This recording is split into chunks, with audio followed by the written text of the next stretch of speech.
সে যেদিন থেকে জানতে পারলো যে আমি তাকে ছাড়া ভালো থাকতে পারবো না, সেদিন থেকে সে আমাকে আর ভালো থাকতে দিল না।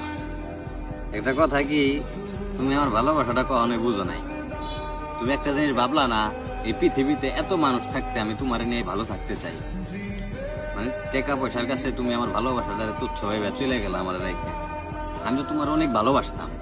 তোমার নিয়ে আমার চিন্তা ভাবনা ছিল, মানুষ জীবনে একবারই প্রেম করে, মানে আমি যতটুকু ভাবছিলাম একবারই প্রেম করে একবারই কেউ ভালোবাসে, তারা নিয়ে সারা জীবন কাটায়।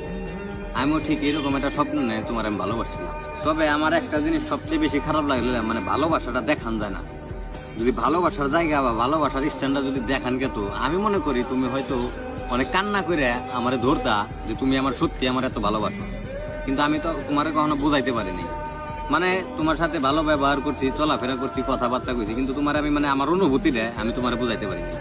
তুমি যদি একবার ফিল করতা যে পৃথিবীতে এত মানুষ থাকতে ও আমারে দেখার লিগে এত ঘুরতেছে কে, বা আমার সাথে কথা করার লিগে এত ঘুরতেছে কে, এই জিনিসগুলো যদি তুমি একবার বুঝতা বা একবার যদি খালি তুমি ভাবতা, তারপরে আমি মনে করি যে তুমি আমার কোনো ছেড়ে চলে যেতে পারতা না। একবার হলেও তোমার ভিতরে মনে করো যে খারাপ লাগতো। তুমিও তো মানুষ, তুমিও তো রক্ত মাংস করা মানুষ, তোমার ভিতরে মন আছে। কিন্তু মানে অনুভব না করলে কখনো ভালোবাসা আসে না। তুমি আমার না কখনো অনুভবই করো নাই, আমার না কোনো চিন্তা ভাবনাই করো নাই, আমার না তোমার কোনো সামনে প্ল্যানই ছিল না যে আমি ওর রাহুম বা ওর সাথে সারা জীবন থাকুম, এরকম কোনো প্ল্যানই ছিল